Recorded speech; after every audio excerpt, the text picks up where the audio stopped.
প্রথম বংশাবলী গ্রন্থ থেকে পাঠ 3 অধ্যায়, 4 অধ্যায় এবং 5 অধ্যায়। দাউদের সন্তানদের কথা। হেব্রন নগরে দাউদের এই কয়েকজন পুত্রের জন্ম হয়েছিল। জ্যৈষ্ঠ পুত্র আমলন জেসরেলের শহরের মেয়ে আহিনোয়ামের গর্ভে জাত সন্তান। দ্বিতীয় পুত্র দানিয়েল কার্মেল গ্রামের সেই নাবালের বিধবা স্ত্রী আবিগাইলের গর্ভে জাত সন্তান। তৃতীয় পুত্র আবসালেম গেশুর রাজা তালামায়ের কন্যা মায়াকার গর্ভে জাত সন্তান। চতুর্থ পুত্র আদনিয়া হাগ্গিতের গর্ভে জাত সন্তান। পঞ্চম পুত্র সেফাতিয়া আবিতালের গর্ভে জাত সন্তান। ষষ্ঠ পুত্র ইত্তায়াম দাউদের স্ত্রী এগলার গর্ভে জাত সন্তান। হেব্রন দাউদের ওই 6 জন পুত্রেরই জন্ম হয়েছিল। সেখানে তিনি 7 বছর 6 মাস ধরে রাজত্ব করেছিলেন, আর জেরুজালেমে 33 বছর ধরে রাজত্ব করেছিলেন। জেরুজালেমে তার যে পুত্রদের জন্ম হয়েছিল তারা হলো সিমেয়া, সোবাব, নাথান আর সলোমন। এই 4 জন আমিয়েলের কন্যা বা সুয়ার গর্ভে জাত সন্তান। তাছাড়া ছিল ইভার, এলিসামা, এলিফেলেত, নেগাহ, নেফেগ, জাফিয়া, এলিসামা, এলিয়াদা ও এলিফেলেত, এই 9 জন। ওরা সকলেই দাউদের পুত্র ছিল। তাছাড়া তার উপস্থিতির গর্ভে জাত পুত্রেরাও ছিল, আর ছিল তাদের বোন তামার। সলোমনের পুত্রের নাম রেহবোয়াম, তার পুত্রের নাম আবিয়া, তার পুত্রের নাম আসা, তার পুত্রের নাম জোসাফাত, তার পুত্রের নাম জোরাম, তার পুত্রের নাম আহাজিয়া, তার পুত্রের নাম জোয়াস, তার পুত্রের নাম আমাসিয়া, তার পুত্রের নাম আজারিয়া, তার পুত্রের নাম জোথান, তার পুত্রের নাম আহাজ, তার পুত্রের নাম হেজেকিয়া, তার পুত্রের নাম মানাসে, তার পুত্রের নাম আমন, তার পুত্রের নাম জোসিয়া, তার পুত্রেরা জ্যৈষ্ঠ পুত্র জোহানান, দ্বিতীয় পুত্র জেহিয়াকিম, তৃতীয় পুত্র সেদেকিয়া, চতুর্থ পুত্র সাল্লুম। জেহিয়াকিমের একটি পুত্রের নাম জেকনিয়া আর এক পুত্রের নাম সেদেকিয়া।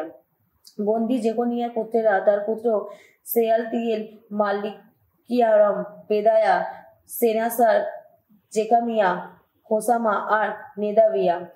পেদায়ার 2 পুত্র জেরুবাবেল আর সিমেই।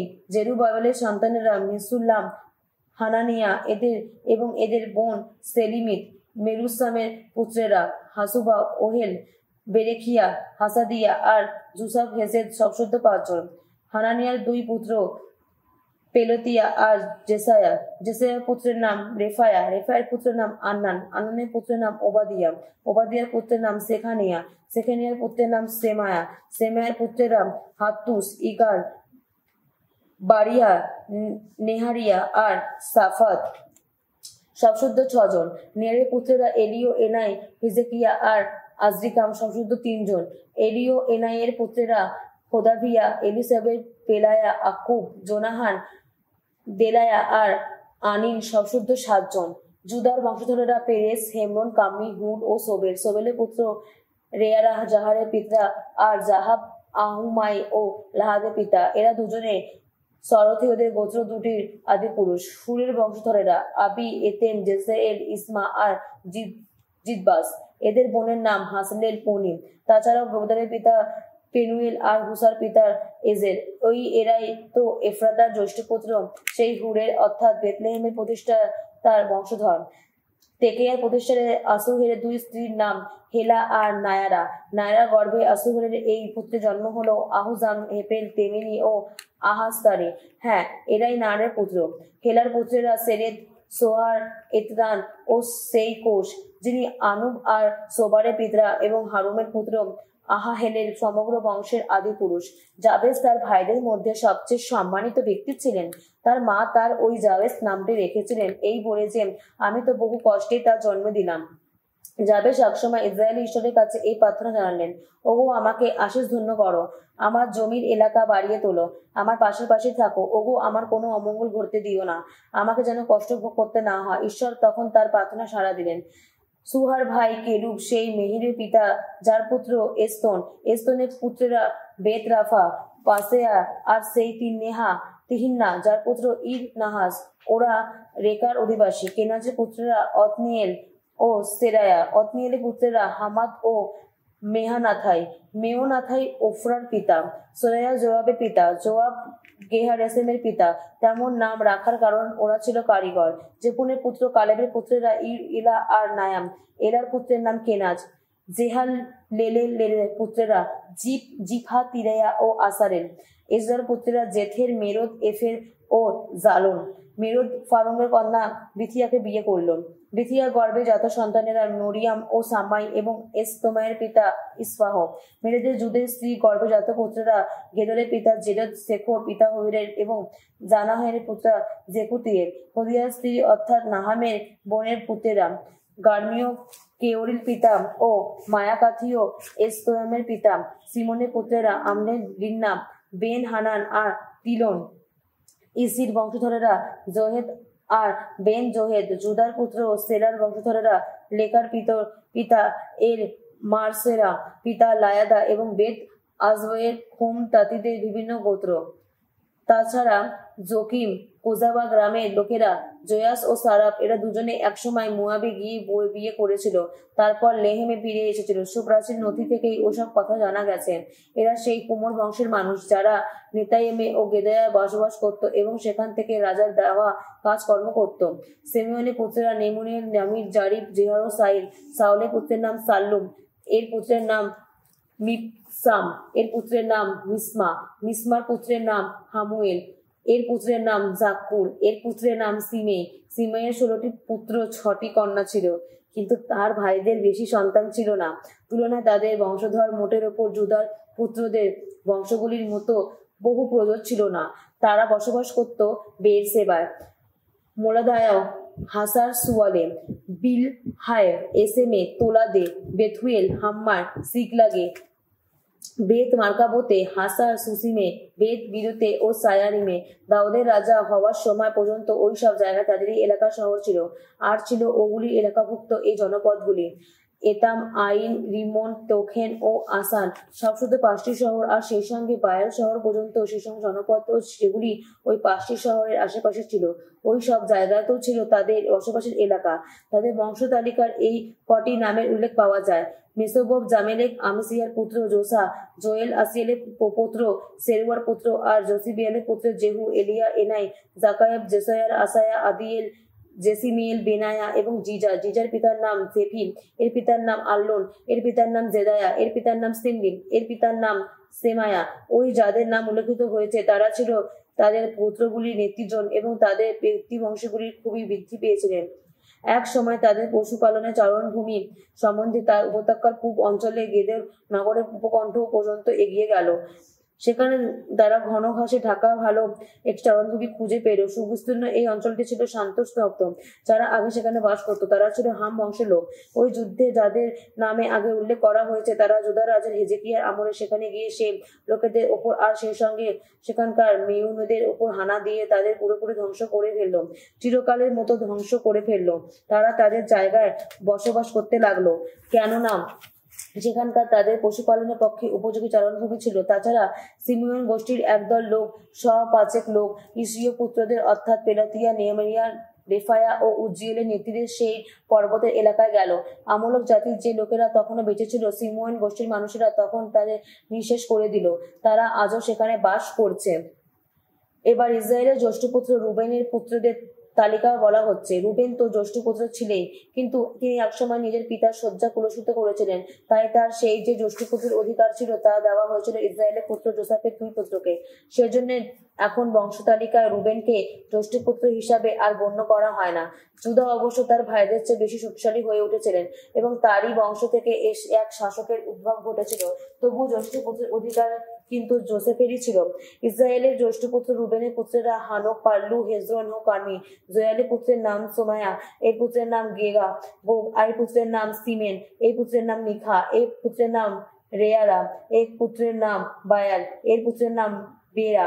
বেরা যখন রুবেন গোষ্ঠীর প্রধান নেতা ছিলেন তখন আসিরিয়া রাজা তিরিকাত পিলনেসের তাকে নির্বাসিত করেছিলেন। বংশ তালিকার পরপর উল্লেখিত বিভিন্ন বংশ অনুসারে বেরার জাতিভাইদের নাম: সবার বড় জেয়েলে, তারপর জাকরিয়, তারপর জেয়ালের পৌত্র সেমার পৌত্র আজাদের পুত্র বেলা। রুবেন গোষ্ঠীর লোকেরা আয়াবের এলাকায় অর্থাৎ আয়াবের থেকে নেবে আর বায়াল মেয়ান পর্যন্ত বিস্তৃত অঞ্চলে বসবাস করত। পূব দিকে তাদের বসভূমি বিস্তৃত ছিল ইউফ্রেটিস নদীর এপারের মরুভূমির প্রান্ত পর্যন্ত, কেননা গিলিয়াদ দেশে তাদের পশুপালন খুবই বৃদ্ধি হয়েছিল। সৌলের আমলে তারা হাগ্রীয়দের বিরুদ্ধে যুদ্ধ করল। হাগ্রীয়রা হাতে হাতে নিহত হলো। তারা তখন সেখানে গিলিয়াদের পূর্ব অঞ্চলের সব কোথাও হাগরীয়দের যত শিবিরে বাস করতে লাগলো। গাদ গোষ্ঠীর লোকেরা বসবাস করত তাদের উল্টো দিকের অঞ্চলে, অর্থাৎ বাসান দেশের সালকা পর্যন্ত বিস্তৃত অঞ্চলে। বাসান দেশে তাদের প্রধান নেতা ছিলেন জোয়েল, দ্বিতীয় নেতা সাফাম, তারপর জানাই, তারপর সাফাত। এদের জাতির ভাই বংশক্রম অনুসারে নামগুলি বলা হচ্ছে: মিখাইল, মেসুলাম, সেবা, জোরাই, জাকান, জিয়া আর এবের সবসদ্য 7 জন। এদের সবার পিতা আবিহাইল। আবিহাইলের পিতার নাম হুরি। হুরির পিতার নাম জাহারাও। জারাহারের পিতার নাম গিলিয়াদ। গিলিয়াদের পিতার নাম মিখিয়াল। মিখিয়ালের পিতার নাম জেসিসাই। জেসিসাইয়ের পিতার নাম জাহাদাম। জাহাদের পিতার নাম বুজ। গুনির পুত্র আবদুয়েলের পুত্র আহি তাদের গোত্রপুত্রী ছিলেন। তারা বসবাস করত গিলিয়াদে, বাসানে ও বাসানে এলাকাভুক্ত যত জনপদে এবং শেষ প্রান্তসীমা পর্যন্ত সারন অঞ্চলের সমশরণভূমিতে।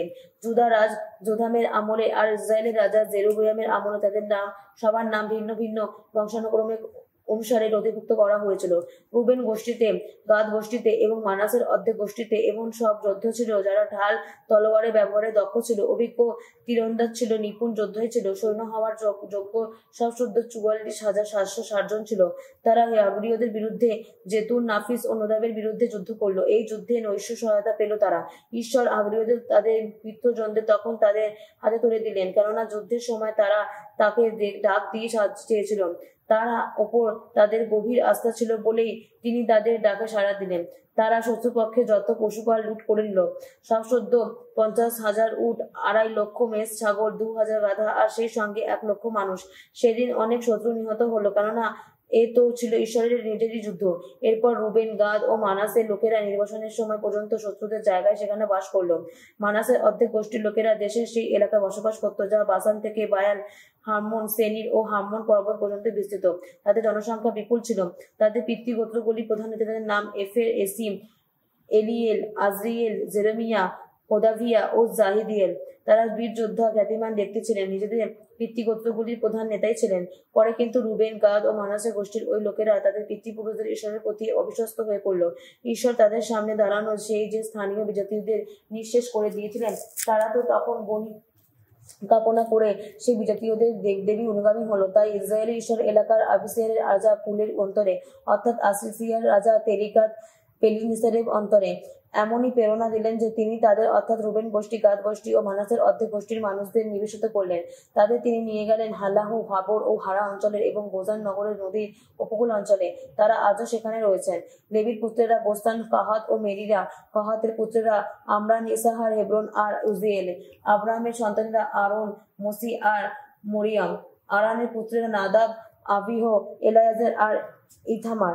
এলায়াজের ফিনেহাসের পিতা, ফিনেহাস আবুসুয়ার পিতা, আবিসুয়া বুক্কির পিতা, বুক্কি উজ্জির পিতা, উজ্জি জেরাহিয়ার পিতা, জেরাহিয়া মেরায়াতের পিতা, মেরায়াত আমারিয়ার পিতা, আমারিয়া হাবিউতুবের পিতা, আবিউত আহিতুব সাদকের পিতা, সাদক আহিমায়াসের পিতা, আহিমায়াস আজারিয়ার পিতা, আজারিয়া জোহানানের পিতা, জোহানান আজারিয়ার পিতা।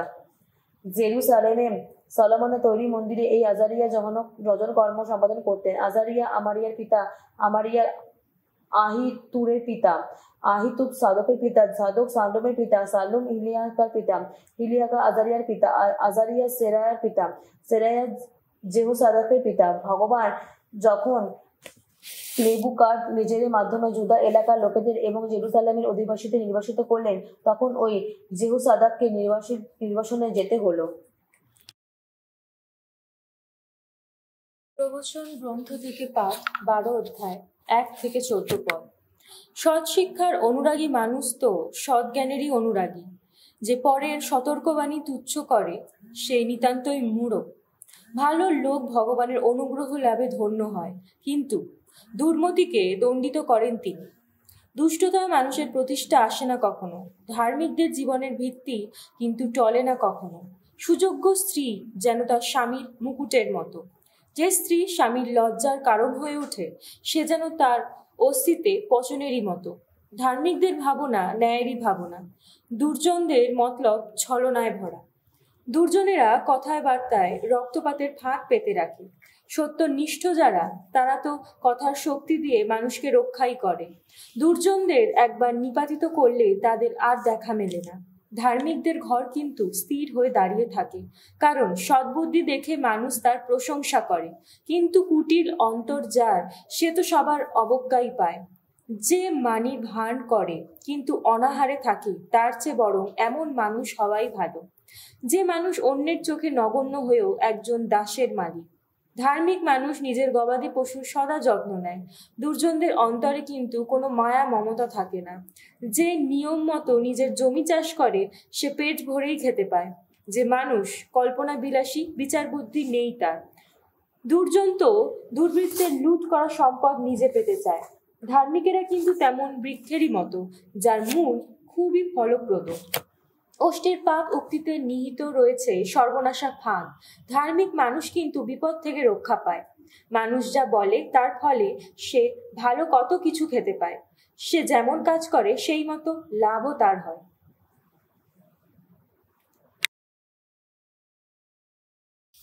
করিন্থীয়দের কাছে সাধু পলের দ্বিতীয় ধর্মপত্র, অধ্যায় 8। জেরুসালেম মণ্ডলীর সাহায্যের জন্য মুক্ত হস্তে অর্থদানের আহ্বান। মাসিডনের মণ্ডলীগুলি যে ঐশ্য অনুগ্রহ লাভ করেছে, সেই অনুগ্রহের কথা আমরা তোমাদের জানাতে চাই ভাই। ক্লেশের এত বড় পরীক্ষার মধ্যেও তাদের আনন্দ এমনই উথলে উঠছে যে তাদের মতো অতি দরিদ্র মানুষেরাও উদার মুক্ত হস্তেই আর্থিক সাহায্য দিয়েছে। আমি তার সাক্ষী। তারা সাধ্য মতোই দিয়েছে, এমনকি সাধ্যের চেয়েও বেশিই দিয়েছে। নিজে থেকেই এসে আমাদের কাছে তারা সাধাসাধি করেছে, বারবার অনুরোধ জানিয়েছে। ভক্তদের সেবায় অংশ নেবার সুযোগটুকু আমরা যেন তাদের দিই। শুধু তাই নয়, আমরা যা আশা করেছিলাম তারা তার চেয়েও বেশি দান করেছে। তারা তো নিজেদেরই দান করেছে, প্রথমে প্রভুর কাছে, তারপর পরমেশ্বরের ইচ্ছা মতো আমাদেরও কাছে। সেই জন্যে আমরা এখন তিতকে অনেক করে বলছি যে তিনি ওই যে দাতব্য কর্ম শুরু করেছেন, এখন তোমাদের ওখানে তিনি যেন তা সুসম্পন্ন করেন। তোমরা তো সব কিছুতেই ধর্মবিশ্বাসে, ধর্মভাষণে, ধর্মজ্ঞানে, সব রকম কর্মোদ্যমে আর সেই ভালোবাসায় যা আমরা তোমাদের অন্তরে জাগিয়েছি, সব কিছুতেই বেশ উৎকর্ষ লাভ করেছ। তাহলে এখন ওই দাতব্য কর্মেও তোমাদের সমান উৎকর্ষই দেখাতে হবে। আমার এই কথা অবশ্য আদেশ নয়, আমি শুধু পরের উদ্যমের কথা উল্লেখ করে যাচাই করতে চাই যে তোমাদের ভালোবাসা যথার্থ কিনা। তোমরা তো জানো আমাদের প্রভু যীশুখ্রিস্টের বদান্যতা কতখানি। তোমরা তো জানোই ধনবান হয়েও তোমাদের জন্যে তিনি নিজেকে করেছিলেন দরিদ্র, যাতে তার সেই দারিদ্র্যই তোমরা ধনবান হয়ে উঠতে পারো। তাই এই দাতব্য কর্মের বিষয়ে আমি এখানে আমার অভিমত জানাচ্ছি। আমার এই বক্তব্য শুনে তোমরা বোধহয় উপকৃতই হবে। হাজার হোক, গত বছরে তোমরাই তো প্রথম এই ব্যাপারে শুধু যে কিছু করেছিলে তা নয়, কিছু করার সিদ্ধান্ত স্বেচ্ছায় নিয়েছিলে। তাই বলছি, কাজটা এখন সেরেই ফেলো।